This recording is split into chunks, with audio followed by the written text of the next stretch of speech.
நண்பன் அழைத்ததால் நம்பி சென்ற இளைஞர் நைசாக பேசி மதுவை ஊற்றிக் கொடுத்து வெறிச்செயல்.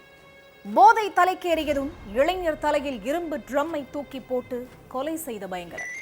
பல ஆண்டுகளாக நெருங்கி பழகிய நண்பனே யமனாக மாறியது ஏன்? பின்னணி என்ன?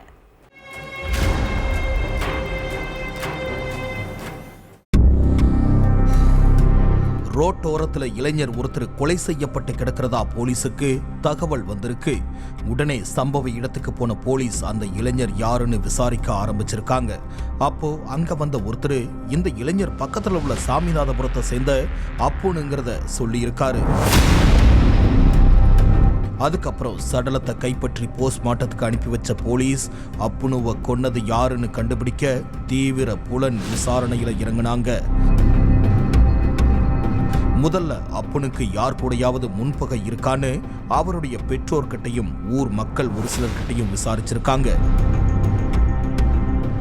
அதுல எந்த துப்பும் கிடைக்காததால அடுத்ததா போலீஸ் அப்புனுடைய செல்போனை கைப்பற்றி யார் யார்கிட்டலாம் அவர் கடைசியா போன்ல பேசியிருக்காருங்கிறத செக் பண்ணி பார்த்திருக்காங்க. அப்போ கோகுல்ங்கிற இளைஞர்கிட்ட அப்புனு கடைசியா செல்போன்ல பேசியிருந்தது தெரிய வந்திருக்குது. அதுக்கப்புறம் அந்த கோகுலை பிடிச்சு விசாரிச்சப்பதான் எல்லா உண்மைகளும் கொஞ்சம் கொஞ்சமா வெளியே வர ஆரம்பிச்சது. அப்புனுவும் அதே ஏரியாவை சேர்ந்த கோகுலும் க்ளோஸ் ஃப்ரெண்ட்ஸ். ரெண்டு பேரும் நைட் நேரத்துல டாஸ்மாக் கடையில உட்கார்ந்து குடிக்கிறது வழக்கம். அப்படி வழக்கம் போல அப்புனுவும் கோகுலும் மது குடிச்சிட்டு இருந்திருக்காங்க. ரெண்டு பேருக்குமே ரெண்டு பேருடைய சொந்த பந்தங்களை பத்தி நல்லா தெரியும். அதனால மது குடிச்சிட்டு இருக்கும்போது சொந்த பந்தங்களை பத்தி பேசிட்டு இருக்கிறப்போ அப்புனு கோகுலுடைய சொந்தக்காரங்களை பத்தியும் அம்மாவை பத்தியும் தப்பா பேசினதா தெரியுது.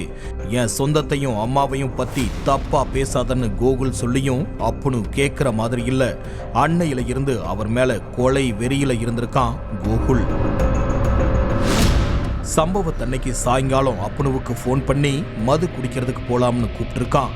அந்த நேரத்துல வேலையில இருந்த அப்புனு நண்பன் கோகுல் கூப்பிட்டதும் கிளம்பி போயிருக்காரு. ஒடுகத்தூர் பகுதியில் உள்ள டாஸ்மாக் கடையில மது பாட்டில்களை வாங்கிக்கிட்டு அரசு ஆரம்ப சுகாதார நிலையம் எதிரில் உள்ள காலி இடத்துல உட்கார்ந்து மது குடிச்சிட்டு இருந்திருக்காங்க. அப்புனுவுக்கு போதை தலைக்கேறிய நிலையில கோகுல வாய்க்கு வந்தபடி பேசியிருக்காரு. ஏற்கனவே அப்புனு மேல கோபத்துல இருந்த கோகுல் பாக்கெட்ல இருந்த பிளேடை எடுத்து அவருடைய கழுத்தை அறுத்திருக்கான். அப்புனுவுக்கு மதுவை ஊத்தி ஊத்தி கொடுத்த கோகுல் ஃபுல் போதையில இருந்தவரை பிளேடால அறுத்தது மட்டுமில்லாம இரும்பு ட்ரம்மை எடுத்து அவருடைய தலை மேலேயே தூக்கி போட்டிருக்கான். அதுல அப்புனுவுக்கு அதிகப்படியான ரத்தம் வெளியேறி சம்பவ இடத்திலேயே உயிரிழந்துட்டாரு. அடுத்து அப்புனுவுடைய சடலத்தை சாலையோரத்துல வீசிட்டு தன்னோட பைக்கை எடுத்துக்கிட்டு மின்னல் வேகத்தில் அங்கிருந்து தப்பிச்சு போயிருக்கான் கோகுல்.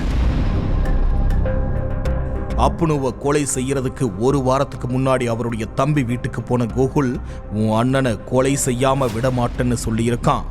கோகுல் போதையில ஏதோ உளர்றான்னு அவர் அதை பெருசா எடுத்துக்காம விட்டுருக்காரு.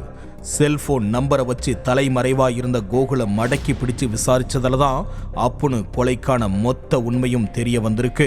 அதே நேரம் கோகுல் மேல ஏற்கனவே கஞ்சா கடத்தல் வழக்கும் நிலுவையில இருக்கிற விஷயமும் விசாரணையில தெரிய வந்திருக்கு.